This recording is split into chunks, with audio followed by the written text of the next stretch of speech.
안녕하세요. 고전의 지혜입니다.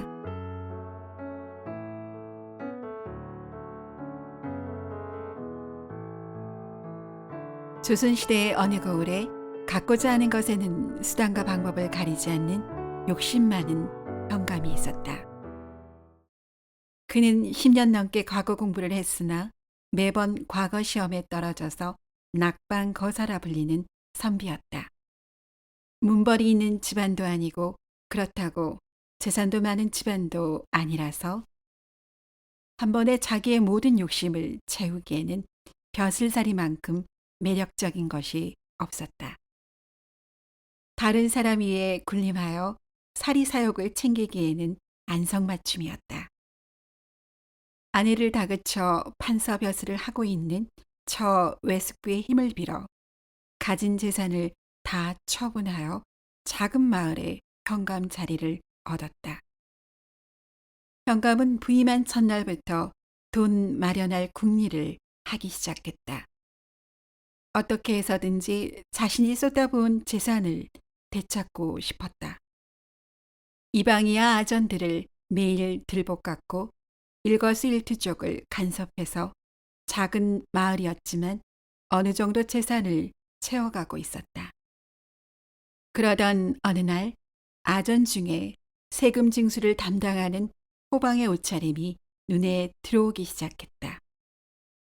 예전에는 허름한 옷을 입고 다녔던 것 같은데 요 며칠 사이에 옷차림이 정갈하고 매무새도 좋아 보였다. 현감은 혹여 호방이 자신에게 알리지 않고 혼자 뒷돈을 챙기는 것은 아닌지 의심이 들어 지나가는 호방을 불러세웠다. 여보게 자네, 근래 들어 옷차림새가 좋아졌네 그려. 든든한 뒷배라도 얻은 것인가? 연유가 무엇인가? 현감의 부름에 호방이 머리를 숙이며 말했다. 사또나리, 사실 제가 얼마 전에 늦장가를 갔습니다요. 그런데 아내가 바느질 솜씨가 좋아서 매일 이리 옷매무새를 신경 써줍니다요. 그런가? 늦복이 터졌구먼 그래. 가서 일 보게나. 현감은 호방의 말을 듣고 호방의 아내가 궁금해졌고 이방을 불러 자세히 물었다. 이에 이방이 희죽희죽 웃으면서 말했다. 나리께서도 아셨습니까요? 아 글쎄 호방이 늦장거를 들더니 색시를 잘 얻었지 뭡니까요? 마을에서 소문난 절색인데다가 침선이며 살림 솜씨가 야무지기로 소문이 자자합니다요. 이 말을 듣고 현감은 턱수염을 쓰다듬으며 호방의 색시가 정말 소문대로인지 궁금해졌다. 현감은 궁금증을 도저히 참을 수 없어서 어느 날 평복으로 환복하고 호방의 집을 먼 발치에서 살펴보았다. 과연 먼 발치에서 보아도 한눈에 미인이라 알아볼 수 있으리만치 호방의 아내는 절색이었다. 그날 이후 현감은 앉으나 서나 호방의 아내가 내리에서 떠나질 않았다. 급기야는 호방의 아내를 뺏으려는 결심을 하게 되었다. 호방같이 한미한 자에게 그런 미인은 과분하지. 나 같은 양반에게나 어울리지. 언감생심 그런 자에게 머물게 하기는 아깝고 말고 아무렴. 현감은 호방의 아내를 어찌 빼앗을까 궁리를 하기 시작했다. 그러던 중에 아전들이 내기 장기를 두는데 옆에서 호방이 훈수를 두고 있었다. 이 모습을 보고 현감은 불현듯 좋은 묘안이 떠올랐고 호방에게 다가가 말했다. 여보게, 자네는 내기를 좋아하는가? 사또나리, 저는 즐기지는 않지만 가끔 재미로 닭배기 내기 장기는 둡니다요. 그래? 어디 그럼 자네 나와 내기 한번 할 텐가? 어리둥절해하며 호방이 현감을 바라보자 현감이 다시 말했다. 내가 내는 세 가지 문제를 마치면 자네에게 3,000냥을 상금으로 주겠네. 어떠한가? 호방은 내기 돈으로는 큰 돈이라는 생각에 미심쩍었으나 한편으로 기가 솔깃했다. 사또나리, 설마 농은 아니신지요? 어찌 그리 큰 돈을 저 같은 한미한 자와 내기로 내신다고 하십니까요? 아닐세. 내 농이 아닐세. 정말로 세 문제를 마치면 상금을 그 자리에서 주겠네. 호방은 내심 큰 돈에 욕심이 생기자 현감에게 답했다. 날이 그리 약조를 해주신다면야 소인이야 좋습니다만 제가 문제를 못 맞힐 경우에는 그만큼 드릴 것이 없습니다요. 어허, 뭘 그리 부담을 갖는가? 내 그리 못 맞힐 문제를 내지는 않겠네만. 무엇을 걸어야 내기를 하는 재미도 있으니 자네가 문제를 못 맞히면 자네 철을 나에게 보내시게나. 그냥 재미이니 부담 갖지 말게나. 허허. 호방은 이 말을 듣고 깜짝 놀랐고 아차 싶었다. 평소 욕심이 많은 현감이 자신의 아내를 마음에 두고 하는 말이라는 것을 직감적으로 알아채고 내기를 거절했다. 하지만 현감은 한 번 뱉은 말을 주워 담느냐고 하며 받아들이지를 않았다. 호방은 현감이 자신의 자리를 좌지우지할 수 있으니 두려워 더는 거절하는 말을 하지 못하고 집으로 돌아갔다. 그날 저녁 호방은 아내가 차려준 밥상 앞에 앉았지만 통 입맛이 없었다. 평소와 달리 남편이 밥맛이 없어 하자 아내가 걱정하며 말했다. 서방님, 어째 찬이 입에 맞지 않으셔요? 무슨 근심이라도 있으신가요? 혼자 속으로 끓이지 마시고 솔직히 말씀해 보셔요. 아내의 말을 듣고 호방은 낮에 현관과 내기를 하기로 한 자초지종을 얘기했다. 남편의 말을 듣고 한참을 생각한 아내는 남편에게 말했다.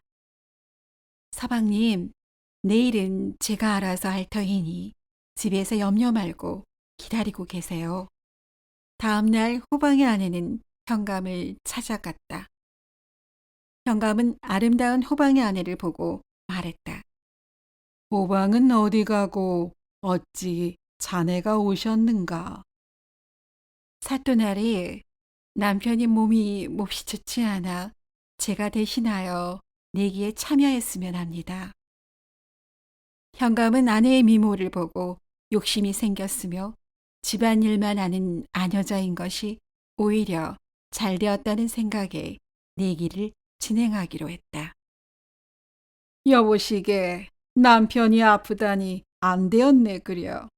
세 문제를 맞추면 약조한 대로 자네에게 3,000냥을 주도록 함세.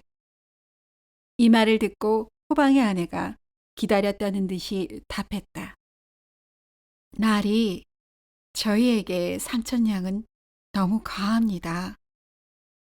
대신에 제가 문제를 모두 마치면 사또께서 즉시 이 고을을 떠나시는 건 어떠신지요? 그냥 재미로 말씀드리는 것이니 놓여 마십시오. 사또는 조금 괘씸했으나 어차피 자신이 이길 것이라는 생각에 호방 아내의 말을 받아들였다. 이어서 호방의 아내는 주위에 증인이 있어야 하니 많은 사람이 보는 앞에서 내기를 하자고 했다. 현감은 아전들과 현청의 속인들뿐만 아니라 마을 사람들까지 증인이 되도록 했다. 자리가 마련되자 현감이 첫 문제를 냈다. 첫 번째 문제를 내겠네. 해가 떠서 지는 동안 해는 하루에 몇 일을 가는지 알아맞추시게. 아내는 잠시 생각하더니 거침없이 답했다. 요 며칠 전에 제가 아침에 해 뜰 무렵 집을 나와 부지런히 걸어서 딱 해질녘에 친정집에 도착했습니다. 제 집에서 친정집까지 거리가 90리가 되오니 해는 하루에 90리를 간다고 할 수 있습니다. 이 답을 듣고 현감은 놀랐으나 짐짓 태어난 척했다. 기실 현감은 세 문제 모두 제대로 된 답이 없을 것들만 고른 터라 다음 문제는 못 맞힐 것으로 생각했다. 이어서 현감이 헛기침을 하며 문제를 냈다. 자, 그럼 두 번째 문제를 내겠네. 담 넘어 보이는 배밭의 배나무가지에 무수한 참새가 앉아 있는데 모두 몇 마리인지 맞추시게나. 이 문제를 듣고 호방의 아내는 역시나 주저없이 말했다. 날이 지난 가을에 배밭에서 가지마다 하나씩 열린 배를 따보니 모두 901개의 배를 수확했습니다. 필시 가지마다 한 마리의 참새를 셈하면 모두 901마리일 것입니다. 이 답을 듣고 구경꾼들이 웅성거렸고 명쾌한 답에 모두가 환호하고 박수를 치며 놀라워했다. 현감은 두 번째 문제에 대한 답 역시 반박할 만한 준비가 돼 있지 않았고 주위의 반응을 보니 틀렸다고 하기도 어려웠다. 마지막 한 문제를 남기고 현감은 등에 식은땀이 흘렀다. 자, 그럼 마지막 문제를 내겠네. 자네가 보기에 내 머리의 무게가 얼마나 나가겠는가? 이 문제를 듣고 아내가 역시 주저없이 말했다. 날이 소인이 보기에는 딱 8근 반이 나가겠습니다. 이리 답하자 현감은 속으로 옳거니 하면서 반박했다. 예끼 여보게, 어찌 무게를 재보지도 않고 그리 말하는가? 정답이라 할 수 없네. 이 말을 듣자 호방의 아내가 미소를 지으며 말했다. 날이 정 그러하시다면 사또의 머리를 떼어서 무게를 재보면 될 일입니다. 어떠십니까? 이 말을 듣고 현감은 얼굴이 하얗게 질리고 더는 반박을 못하고 숙소로 돌아갔다. 구경꾼들은 호방의 아내가 아무도 맞히기 힘든 문제를 지혜롭게 대처했다고 칭찬을 아끼지 않았다.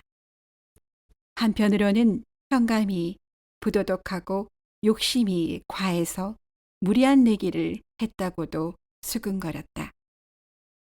그날 밤 현감은 부하의 나정과 속인들, 백성들 앞에서 부끄러운 일을 벌였다는 생각에 더는 숙소에 머무를 수 없었다. 아무도 모르게 짐을 챙겨 날이 밝기 전에 마을을 떠났고 그 이후로는 더 이상 마을을 찾지도 않았고 그 근처로도 지나가질 않았다. 마을 사람들은 백성을 보살피기는커녕 본인의 사리 사욕만 앞세우는 욕심 많은 현감을 쫓아냈다는 생각에 기뻤으며 호방 아내의 의연함과 지혜를 모두 칭찬했다. 호방과 그의 아내는 더 이상 둘 사이를 간섭받지 않고 행복하게 잘 살았다고 전해진다. 오늘도 이야기를 시청해 주신 여러분께 감사드립니다. 재미있는 이야기로 곧 찾아뵙겠습니다.